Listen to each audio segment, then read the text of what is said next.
In the summer of 2010, a group of American playwrights traveled to Transylvania to work with Hungarian and Romanian playwrights. The group was led by John Clinton Eisner, the artistic director of the Lark Play Development Center in New York City. The Lark is an organization that works with playwrights around the world, focusing on their idiosyncratic voices and differing backgrounds. Of course, one of the barriers is language. The question is, how do you understand a play if you don't understand the language? More than that is the issue of culture.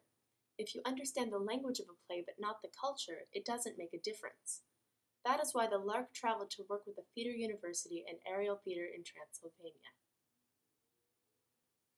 The delegation included Saviana Stănescu, a Romanian playwright who has lived in New York for 10 years and is the director of Eastern European programs at the Lark. Michael Bradford, a playwright and a professor at the University of Connecticut, who has written mostly about the African-American experience but was now writing a play on the Spanish poet Lorca. Brian Dykstra, an actor, playwright, and spoken-word poet who is excited to understand how hip-hop as a language of democracy could act as a cultural bridge in this post-communist country, and John Clinton Eisner, the artistic director of the Lark Play Development Center. A lot would be accomplished in 2 weeks. Saviana and Michael's plays would be translated into Hungarian and Romanian by playwriting students at the university and performed by a combination of students and professionals. Brian would teach a hip-hop workshop, and John would lead work sessions on playwriting and the creative process. It's been great to see how people discover different things in Hungarian and in Romanian, and how you make certain expressions and words and the cultural context to be translated into the other language. It was amazing to have my play, Aliens with Extraordinary Skills, translated into Romanian and Hungarian, and to see the 2 different readings. It was great to see how my way of thinking and writing in English got understood by my people in Romania. It's very difficult to translate your own plays in your native language. I cannot do that. It's like you have to think in a different rhythm. It's very important to hear your play. Of course, it's important to hear it with actors generally. But more than that, when you hear it in a different language, strangely enough, you see better what works and what doesn't. Because the dramatic structure at its core and the characters should be, humans and stories that are understood everywhere. If you have not achieved that dramatic momentum, that strength of characters, and be able to convey that in all languages, then something is wrong with your play. I'm having a great time. I mean, of course I have no idea what's being said half the time. More than half the time. All the time. But it's what's a lot of fun is that there's so much conversation over so few pages, you know what I mean? It's like we're spending an hour on 3 pages. And it was, how do I get up? Well, I'm interested in the mysterious universe that allows me to get up every day and still be a poet and still be a playwright when I am continually suppressing who I am. Vagy elfolytását. Vagy az elhazudását. But elfolytás is suppression. When you take, instead of negation, the suppression of desire, because that is what's mean. I think it sounds better in Hungarian, definitely. It's not exact, but it's another meaning. Well, I would argue that in English, negation is an absolute cutting off. Whereas suppression, you can suppress something and fail. Yes. But that's still the same action. It's just negation is a clear. Well, it's a completed suppression. Already I can tell the difference between the rhythm of the line in Hungarian and the rhythm of the line in Romanian. But what is the same is that both languages elongate the English line. That's really interesting to me. It's just the actual translation. It takes longer. But it takes longer. It has so the all same the amount have of to words. Be mute, so they can only point.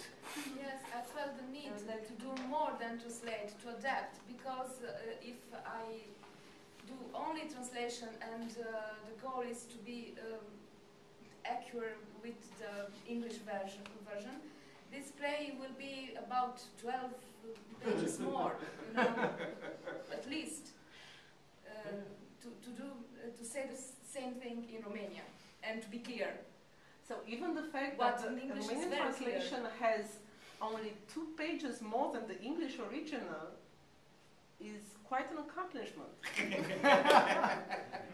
We're not talking about rap, we're talking about spoken word poetry, which is informed, and they sort of grew up together, parallel.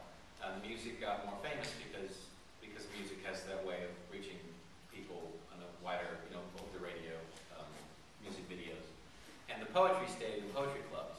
What I'm interested in for the theater, and why I think it's really valuable, is it's a whole new language and a whole new way of communicating that seems to permeate every culture. Everybody's exposed to hip hop, and many, many young people, it's their favorite music. So all of a sudden, you've got this movement afoot outside the theater that's a way of communicating, and a new language is happening.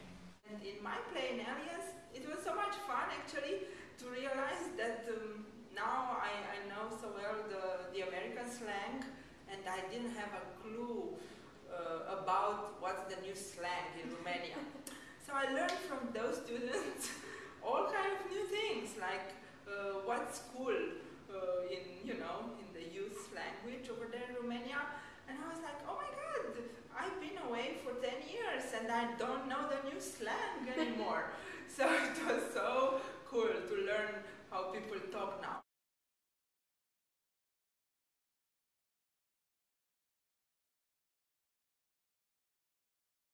As program director for the Eastern European Exchange at the Lark, of course all our programs and our exchanges with Eastern Europe are important.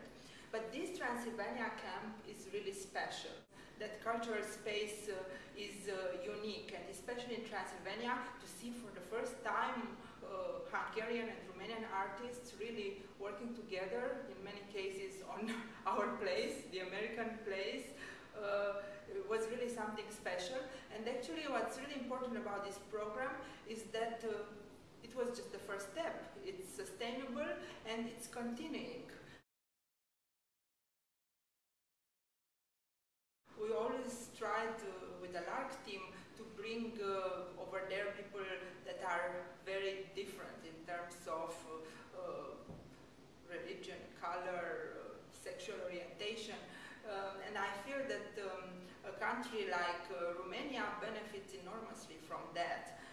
To understand the problems and realities of diverse population, like the one in the US, is extremely valuable because it helps with making them more tolerant towards their own differences. I also think that the American delegation learns a lot from that kind of experience. So those cultural differences become so much present. They are not theory anymore. You don't read about them in a book. You are there in a room with all those people of so many different backgrounds, and you try to just be there and dialogue, and be there and understand what's going on around you. I feel that any artist and person needs to do that, to go in another country and work in a different circumstance and in a different system of values. Ideally, in 10 years or so, Transylvania camp would be truly international. Artists from all over the world, challenging each other and discussing their work and being together in a process. There are not many places, I guess, in this world where people can be truly global and really working with each other in a meaningful way. And I feel that the Lark is doing that step by step, and I think it would be great to really be able to spread this good work and spread this process of working together